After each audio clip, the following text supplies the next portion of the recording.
Hello बहनों, राधे राधे। हमारे YouTube channel पर आप सभी भाई बहनों का स्वागत है।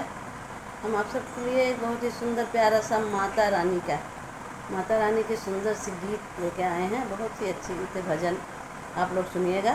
अगर आपको हमारी भजन अच्छी लगे तो लाइक शेयर कमेंट द्वारा बताइएगा कि आप लोगों को हमारा भजन कैसे लगा। चलो सुनते हैं एक सुंदर सी बढ़िया सी गीत। ललकी चुनरिया ओढ़ाई दा, घरे आई हैं भवानी।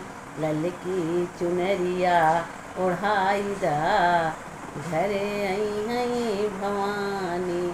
जब हमरे मैया के भूख लगेगी, जब हमारी मैया के भूख लगेगी, हलवा अरे हलवा या पूड़ी खिलियाई दा, आ घरे आई हैं भवानी।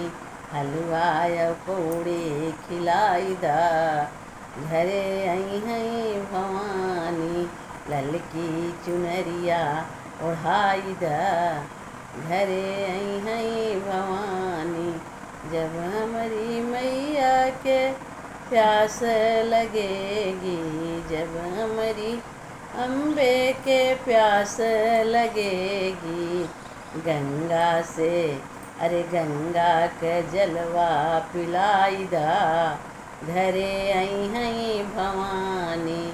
गंगा से जल मंगवाई दा, घरे आई हैं भवानी।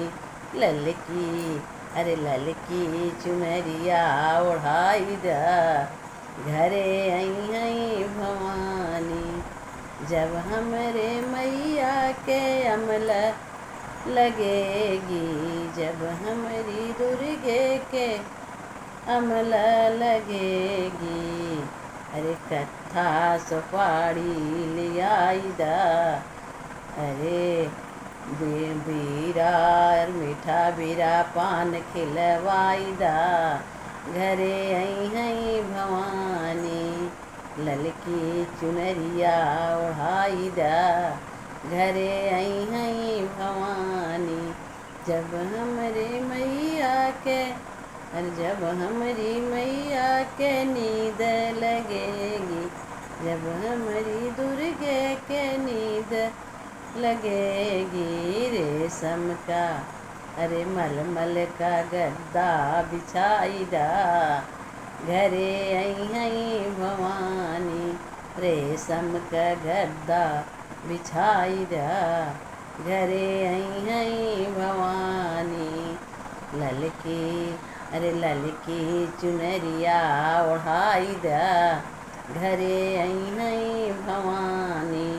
ललकी चुनरिया ओढ़ाई दा, घरे आई हैं भवानी।